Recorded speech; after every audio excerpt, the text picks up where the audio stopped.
Bueno, solemos tomar decisiones, solemos tomar caminos en nuestras vidas y a veces estos caminos los tienes que tomar así, rápido, y a veces cambian el rumbo de la historia o cambian el rumbo de nuestra vida.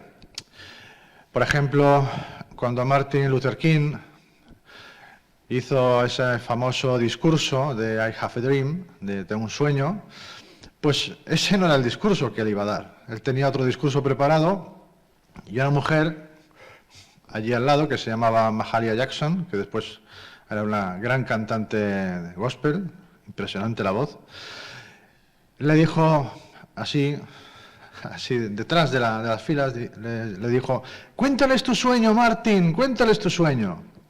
Y entonces él se quedó así, miró, se guardó lo que tenía preparado para decir y comenzó un discurso que cambió el rumbo de la historia, ¿no? O como la conocemos ahora, ¿no?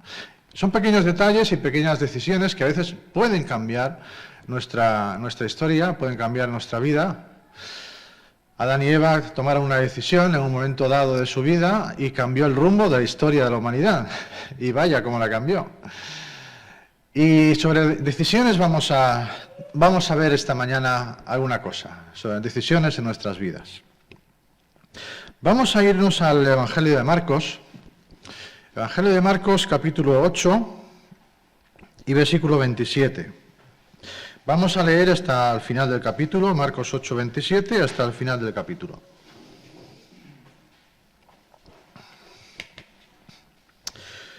Dice así: salió Jesús con sus discípulos a las aldeas de Cesarea de Filipo y en el camino preguntó a sus discípulos diciendo: ¿quién dicen los hombres que soy yo? Y le respondieron diciendo: unos, Juan el Bautista, y otros, Elías, pero otros, uno de los profetas. Y él les preguntó de nuevo: ¿pero vosotros, quién decís que soy yo? Respondiendo Pedro le dijo: tú eres el Cristo. Y él les advirtió severamente que no hablaran de él a nadie. Y comenzó a enseñarles que el Hijo del Hombre debía padecer muchas cosas y ser rechazado por los ancianos, los principales sacerdotes y los escribas, y ser muerto, y después de 3 días resucitar. Y les decía estas palabras claramente, y Pedro le llevó aparte y comenzó a reprenderle. Mas él, Jesús, volviéndose y mirando a sus discípulos, reprendió a Pedro y le dijo: quítate de delante de mí, Satanás, porque no tienes en mente las cosas de Dios, sino las de los hombres. Y llamando a la multitud y a sus discípulos, les dijo: si alguno quiere venir en pos de mí, niéguese a sí mismo, tome su cruz y sígame. Porque el que quiera salvar su vida, la perderá. Pero el que pierda su vida por causa de mí y del Evangelio, la salvará. Pues ¿de qué se le sirve a un hombre ganar el mundo entero y perder su alma? Pues ¿de qué dará un hombre a cambio de su alma? Porque cualquiera que se avergüence de mí y de mis palabras en esta generación adúltera y pecadora, el Hijo del Hombre también se avergonzará de él, cuando venga en la gloria de su Padre con los santos ángeles. Hasta aquí.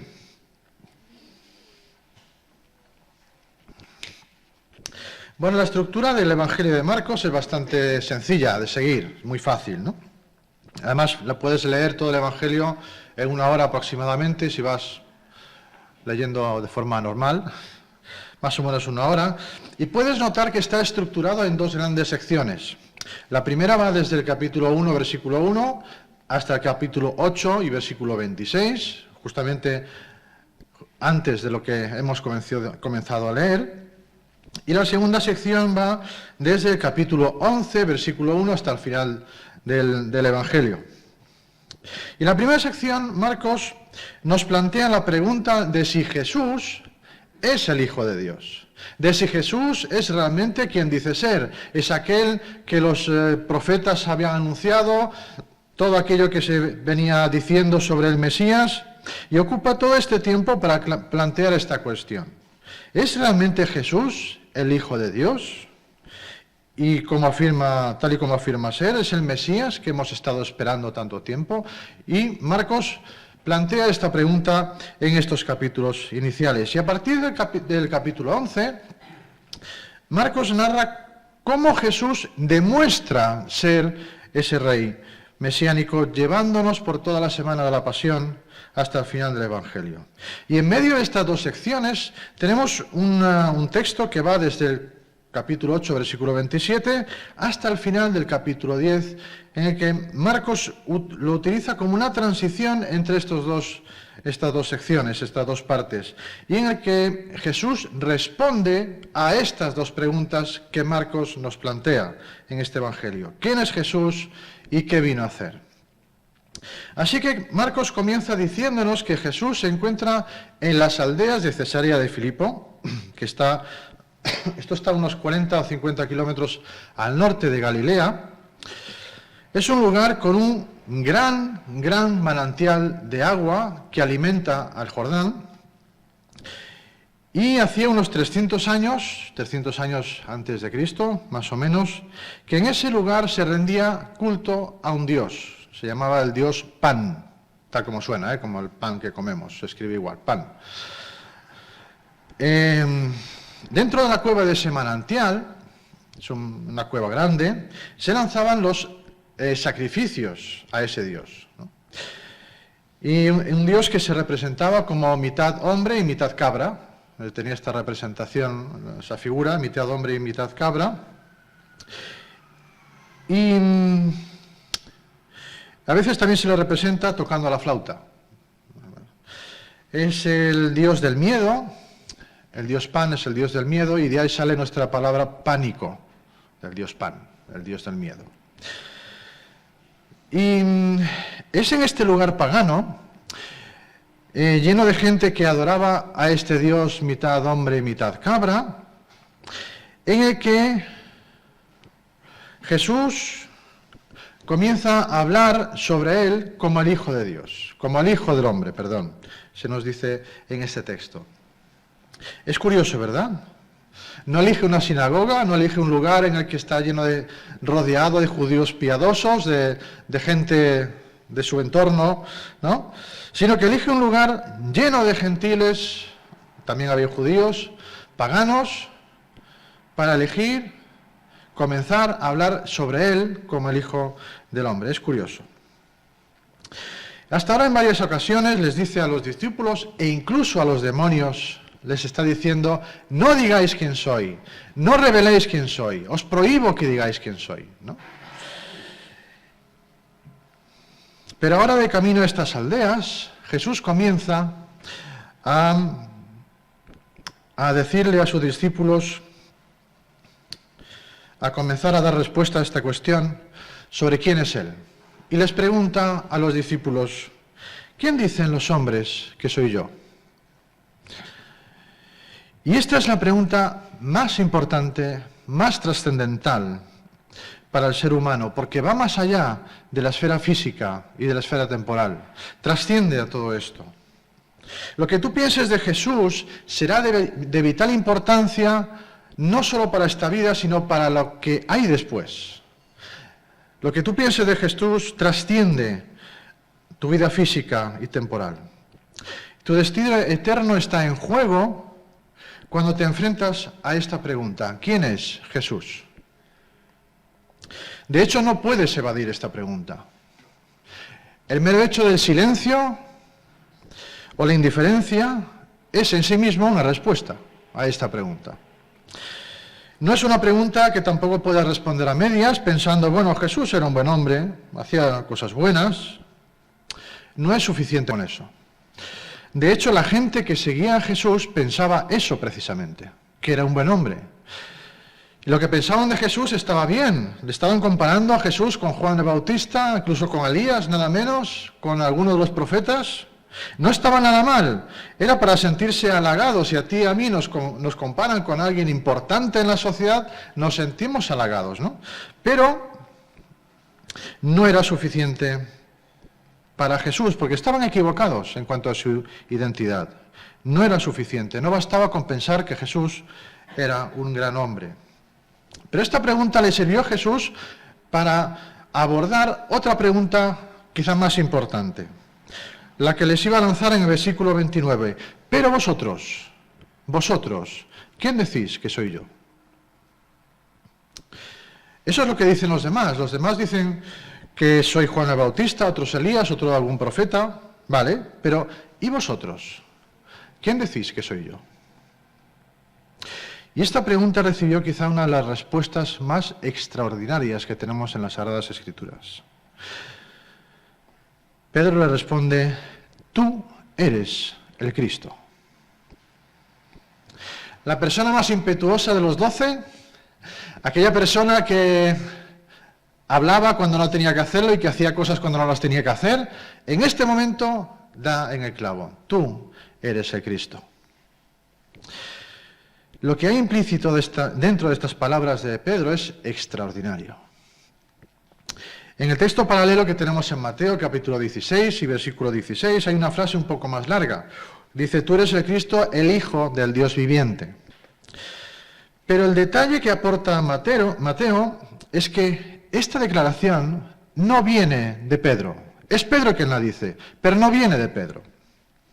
El mismo Jesús le dice que eso que acaba de declarar no viene de él mismo, ni de su conocimiento, ni que haya llegado a esa conclusión debido a su propio razonamiento.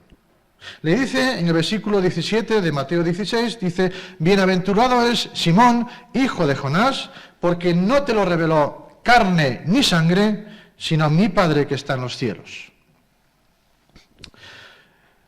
Pedro no era ningún erudito. Era un pescador, con todo el respeto a los pescadores, por supuesto, pero era una persona que trabajaba en el mar de Galilea. La vida de Pedro era levantarse por la mañana, muy temprano, arreglar las redes, coger la barca, salir a pescar, pescar peces, volver a la playa, venderlos, volver a arreglar las redes, y así día tras día, día tras día, día tras día, hasta que llegó Jesús y su vida cambió por completo. Lo que Pedro declara aquí, revelado por el mismo Padre, es tan profundo, tan trascendental, que Jesús mismo promete edificar su iglesia sobre el fundamento de esa declaración. Sobre esto voy a edificar la iglesia. Pero Pedro llega a esa conclusión, a decir algo como eso, tan profundo como eso, solo por la gracia de Dios. Si no fuera porque Dios abrió su entendimiento, era imposible que Pedro hiciera esa afirmación por sí mismo. Era imposible. Lo que dice aquí Pedro es tremendamente importante para nosotros hoy. Porque es muy fácil que cualquiera de nosotros podamos perder de vista algo crucial. Y es que estamos en una oscuridad eterna hasta el momento en el que Cristo nos alcanzó. Y no es hasta que el Espíritu Santo nos convence de que hemos pecado, hasta que el Espíritu Santo abre nuestros ojos, nuestro corazón, de que somos convencidos de forma totalmente sobrenatural, que necesitamos un Salvador y que ese Salvador es Cristo. Y entonces es cuando podemos decir con todas las consecuencias: tú eres el Cristo. No tenemos nada que ofrecer, no hemos hecho absolutamente nada para merecer el regalo de Dios. Y si ahora podemos ver lo que otros no pueden ver, es solo por la gracia de Dios. Y Pedro dijo lo que dijo porque Dios se lo mostró, y lo que Pedro aquí dice no es una declaración como otra cualquier cosa que pudiera decir. Está diciendo que Jesús era aquel Mesías, el ungido de Dios, tanto tiempo esperado por el pueblo de Israel, que había sido anunciado por los profetas durante tantos siglos, y lo que habían escuchado en las sinagogas tantas veces, y su anhelo era poder ver ese Mesías, era poder tenerle delante. Eso estaban esperando, a ese Mesías, el ungido de Dios. Pedro no sabía todas las implicaciones teológicas que tenía lo que acaba de decir, seguramente, ¿no? Pero estaba reconociendo la divinidad de Jesús y la humanidad de Jesús. Porque Pedro tenía delante a Jesús en carne y hueso, físicamente. Lo que estaba viendo Pedro era un hombre de unos 30 años aproximadamente. Era carne y hueso, le podía tocar, lo tenía ahí. Y lo que está reconociendo es que esa persona, aparte de ser ese hombre que estaba viendo, era Dios. El Dios encarnado.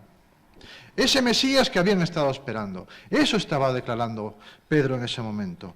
Tú eres el Cristo. Por fin Dios ha venido a nosotros. La salvación que estábamos esperando por fin ha llegado. Y tú eres ese Mesías. Tú eres el Cristo.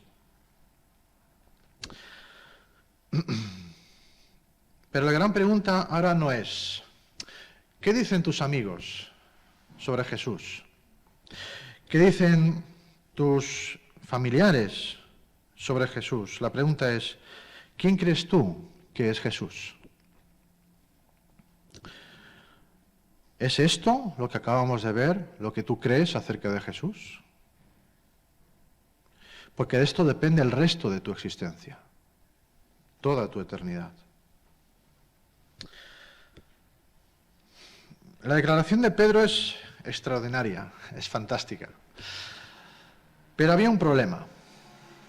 Ni Pedro ni el resto de sus discípulos habían comprendido cuál era la misión de Jesús.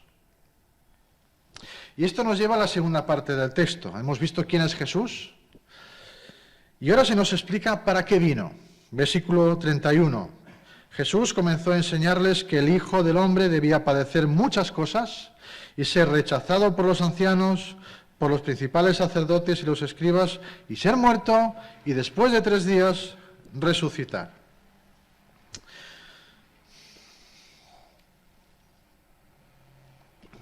Yo no sé si somos conscientes del tremendo mazazo que estas palabras tuvieron que suponer para estos hombres. Pedro acaba de hacer una tremenda declaración. Con la ilusión por las nubes, tenían al rey, lo tenían delante, por fin había venido el Mesías, lo tenían ahí, lo podían tocar, era suyo, ya estaba aquí, la profecía se había cumplido.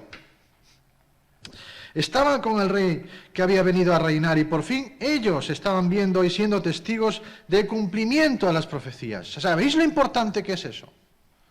Ser testigos oculares, físicos de eso. Y Jesús está diciendo que es el Hijo del Hombre, una figura mesiánica que había de venir con gran poder de Dios para establecer un reino eterno, y por fin estaba allí. Y al mismo tiempo Jesús dice que ese Hijo del Hombre es necesario que muera. Me puedo imaginar el corazón de estos hombres haciéndose pequeño, encogiéndose con esta noticia. Lo que Jesús aquí dice tiene un pequeño gran detalle. Jesús no dice que había venido a morir y que sus enemigos lo iban a matar, etcétera, etcétera. Lo que Jesús dice es que su muerte era una necesidad. Era necesario que muriera. Es una necesidad.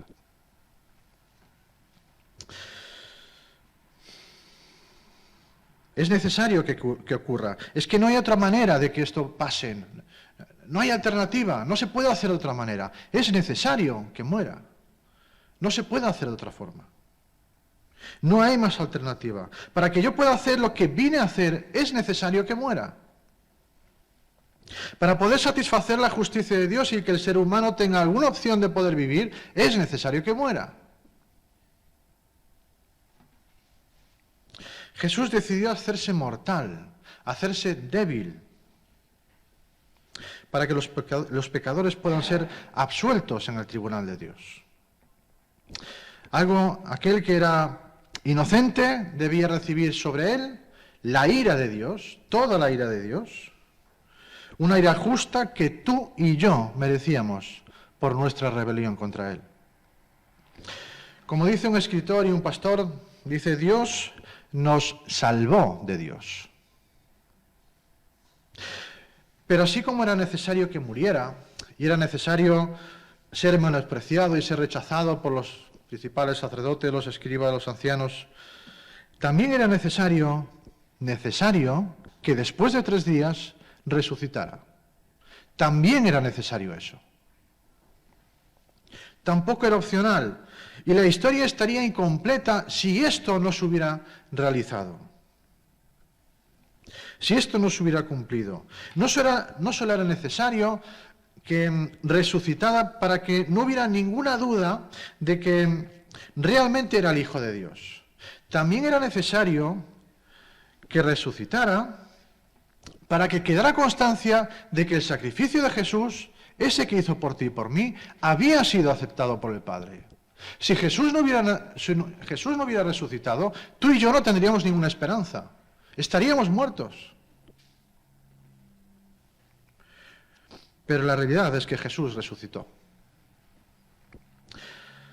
Así que Pedro tenía razón en su afirmación en cuanto a la identidad de Jesús, pero le faltaban piezas para el puzzle, por lo que vemos a continuación. Versículo 32. Y Jesús les decía estas palabras claramente, es decir, no utilizaba parábolas para explicar estas cosas. Era claro en lo que estaba diciendo, no había lugar a ninguna duda. Estaba clarísimo. Y aquí llega Pedro. Pedro le llevó aparte y comenzó a reprenderle. Lo que tenemos aquí escrito por Marcos es la historia contada ¿por quién? Por Pedro.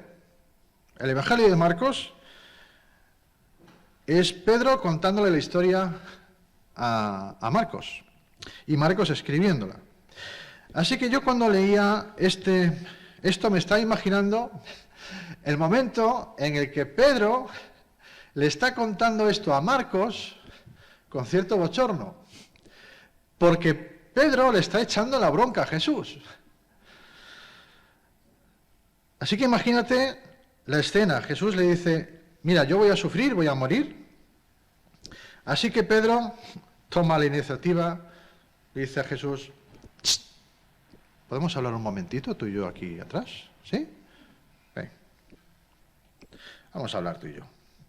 Y comienza a reprender a Jesús.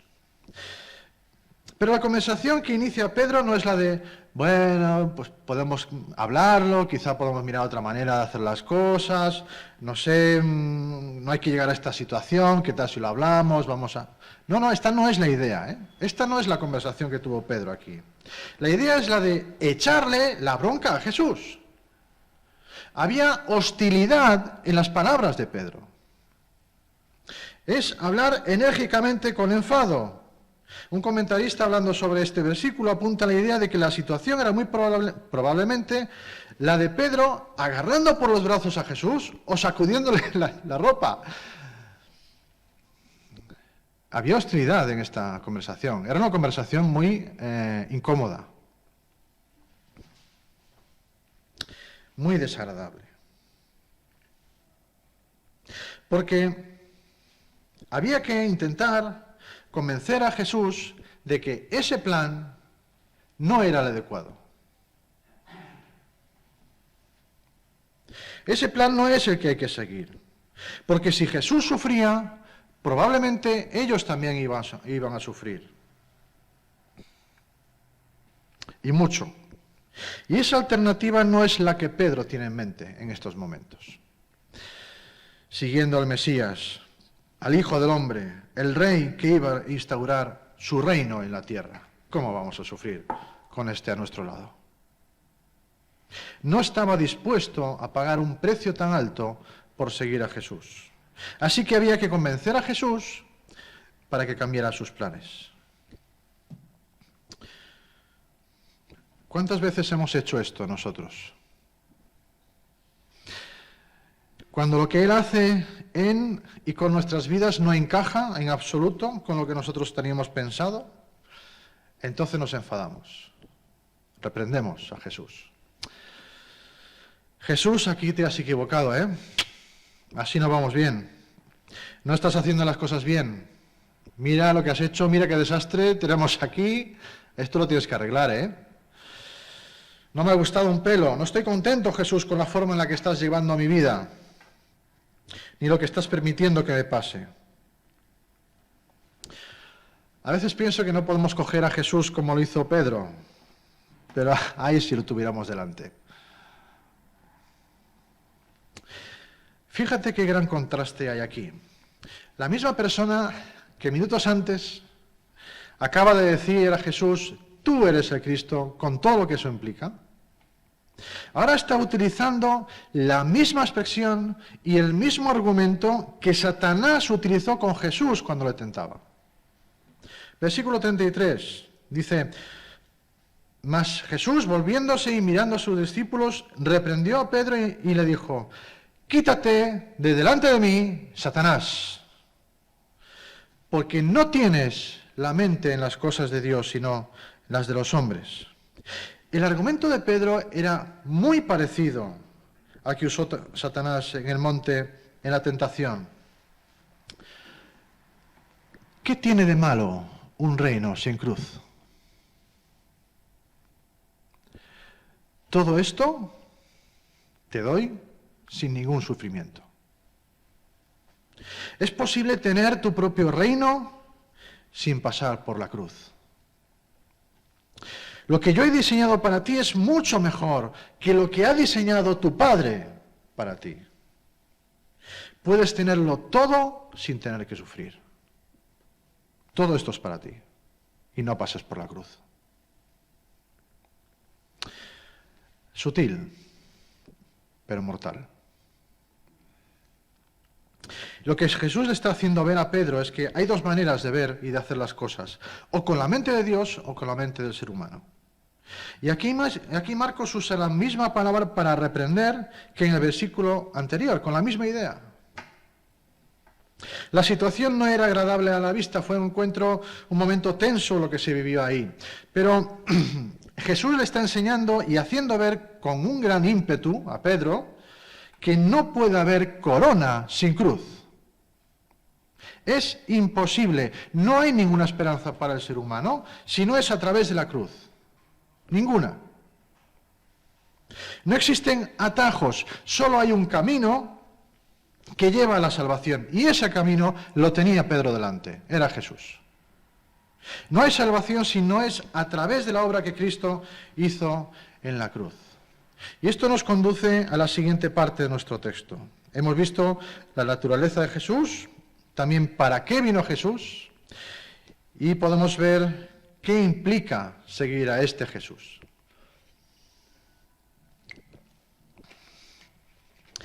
Jesús estaba con más gente, aunque lo anterior fue para sus discípulos, pero habían estado rodeados de más gente en ese camino hacia la región de Cesarea de Filipo.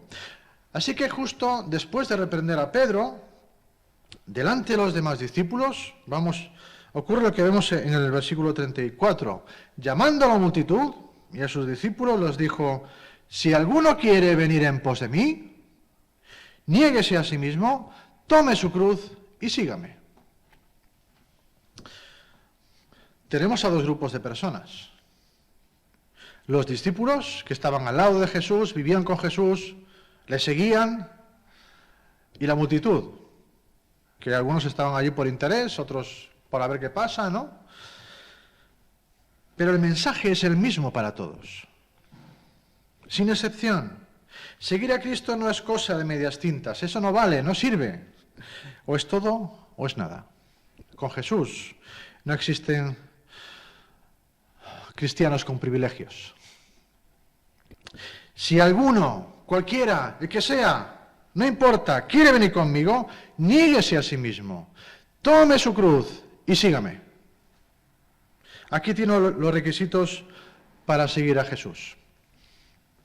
Niégate a ti mismo. Estas son palabras mayores, ¿eh? Niégate a ti mismo. Negarse a sí mismo. Un pastor dice sobre esto que negarse a uno mismo significa romper todo vínculo de asociación con alguien, abandonar a esa persona. Es la misma palabra que vemos en el Evangelio de Mateo cuando Jesús le dice a Pedro, en verdad te digo que esta noche, antes que el gallo cante, me negarás 3 veces. Romperás todo vínculo de asociación conmigo. Me abandonarás, y lo que Jesús dice aquí, que eso es precisamente lo que tenemos que hacer con nuestro yo. Pero ¿qué implicaciones tiene esto? En primer lugar, implica que debes dejar de confiar en ti mismo para salvarte. Admitir que no eres el centro del universo. No lo eres. Que no eres esa gran persona que quieres que los demás crean que eres. Admitir que tu vida es un desastre y que estás abocado al infierno, a la destrucción, vas camino a la destrucción. Reconocer que necesitas un Salvador y que ese Salvador es Jesús, porque si no, estás perdido, totalmente perdido. Por otro lado, implica también dejar de lado tus propios intereses, tus propios deseos, para abrazar los intereses y los deseos de Dios.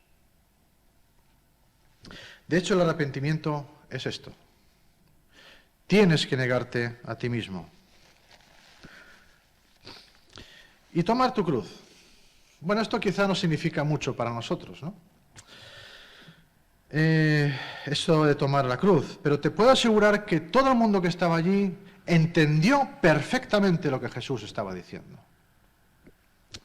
La cruz no era un adorno para poner en una pared, ni para adornar una iglesia, ni para llevar en una pulsera un colgante. No era un adorno. La cruz era un instrumento de ejecución horrible y pública. Quizá el peor instrumento de ejecución que se haya inventado por la mente humana. La más cruel que se utilizó. Era tan terrible que la ley romana no permitía que un ciudadano romano fuera castigado con esa pena. Era terrible. La muerte más cruel y más indigna que pueda existir no era un adorno, la cruz. Significa morir a mi yo, a mis propios deseos, a mis propios intereses, a mi propia autoestima, al gran amor que yo siento por mí mismo, con el que yo me amo a mí mismo, para que Jesús sea mi amor supremo, que sus intereses sean los míos, que sus intereses, los intereses de Cristo estén por encima de los míos, que la gloria se la lleve Él y no yo. Eso es lo que significa. Y sígueme. Jesús no habla de seguir una iglesia, no habla de seguir una institución, no habla de seguir un ministerio, una denominación, un conjunto de ideas o de doctrinas, una corriente filosófica, ni de seguir un líder, un pastor. No habla de eso, habla de seguirlo a Él. Eso es lo que implica ser cristiano. Hacer lo que Él hace, ir por donde Él va, sin importar el coste. Jesús dice exactamente lo que dice. No dice más, pero tampoco menos. Niégate a ti mismo, toma tu cruz y sígueme. No hay forma de decir otra cosa si no es retorciendo el texto. No hay otra forma de ser cristiano si no es arrodillándote a los pies de la cruz y entregarle todo a Él, para que no sea más yo, sino que sea Él en mí. No hay otra forma. Y eso es una liberación, esa es auténtica libertad. Jesús nos está librando de nosotros mismos. Esto es gracia. Y puedes pensar que esto es difícil, y déjame decirte algo, es mucho más difícil de lo que piensas. De hecho, es imposible. Por eso necesitas un Salvador que te salve, porque tú no puedes hacerlo. Eso solo puede hacerlo Jesús. Pero, ¿por qué negarme a mí mismo? ¿Por qué tomar mi cruz? ¿Por qué seguirle? Del versículo 35 al 38, y ya lo vemos rápidamente, comienza originalmente con ¿por qué? ¿Por qué? ¿Por qué? Así que, ¿por qué debo hacer todo esto? En primer lugar, versículo 35, porque el que quiera salvar su vida la perderá, pero el que pierda su vida por causa de mí y del Evangelio, la salvará. Esta es la primera razón, y es muy fácil. Si tu vida es para ti lo más importante, acabarás perdiéndola. La perderás aquí y la perderás en la eternidad cuando te presentes delante de Cristo. La perderás. Pero si pierdes tu vida aquí y ahora por causa de Cristo y del Evangelio, salvarás tu vida. No sé si te has dado cuenta de un detalle en este texto. Por causa de mí y del Evangelio.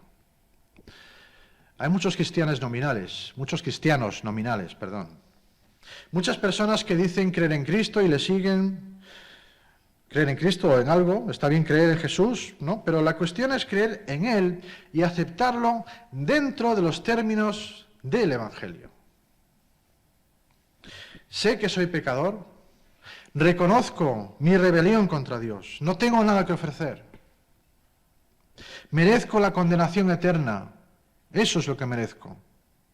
Pero sé que soy salvo por su gracia a través de la fe. Y ser cristiano no es aburrido, no es monótono.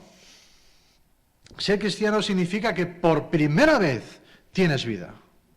Por primera vez tienes vida. Tienes vida y la puedes disfrutar.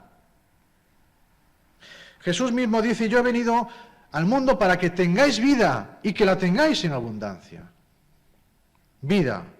Por fin tenemos vida.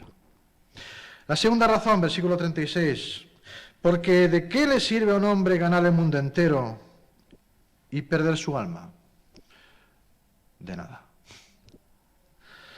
Si llegara a dar que una persona pudiera tener todas las riquezas y posesiones del mundo y que las pudiera llegar a disfrutar en toda su vida, si eso llegara a suceder, eso no le servirá para nada, absolutamente para nada. Porque todo lo que ha ganado, todo lo que ha disfrutado es por un tiempo limitado y perderá su alma. Tercera razón, versículo 37, porque ¿qué dará un hombre a cambio de su alma? Bueno, si has despreciado toda tu vida